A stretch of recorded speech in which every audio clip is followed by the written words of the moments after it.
ইল্লাল্লাহু ওয়াহদাহু লা শারীকা লাহু ওয়া আশহাদু আন্না মুহাম্মাদান আবদুহু ওয়া রাসূলুহু।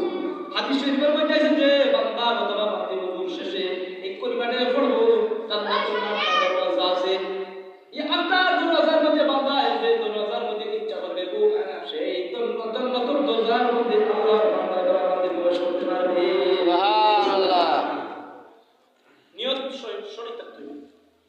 আপনার যদি নিয়ত সঠিক না থাকে, ওযু কেন তুমি করিয়া মন বড় ওযু করিয়া আমি কোন জায়গায় আপনি গেছি বলা দেওয়া আল্লাহ তাআলা বিশ্বাস করছে মসজিদের মধ্যে মিথ্যা আছে, ওযু করছে মন বসল আবার নামাজে গিয়া আমি প্রস্তুত হলাম সি আল্লাহ কোন আসা মিথ্যা কথা চাই এটা জায়গা বহুত আছে অনেক সময় যখন কোন মুসল্লি দেখছি মন গড়া নামাজ পড়ে এমন পর্যন্ত এইভাবে দোয়া করে আমি নামাজ পড়ি না, কোন নামাজে খামাই বলি কোন নামাজে খামাই তো আর হাদিস আছে বুখারী আছে আনতা আল্লাহ কান্নাকা তারা ফাইন লাম তাকুন তারাহু ফাইন্নাহু ইয়ারাক।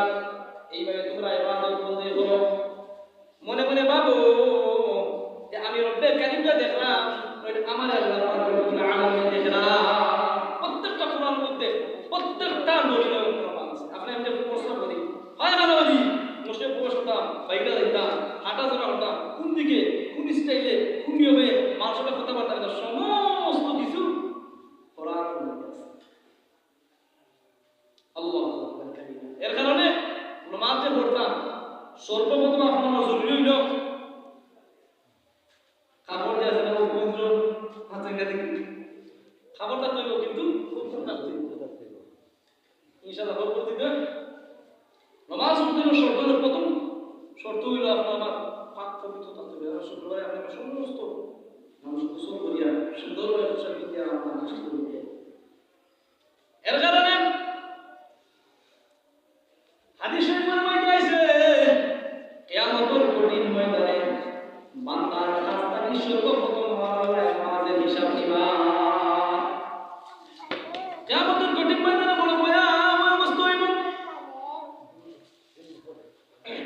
সমস্ত মানুষ নফসি নফসি হতে থাকবে, কোন মানুষের কারণ হবে না।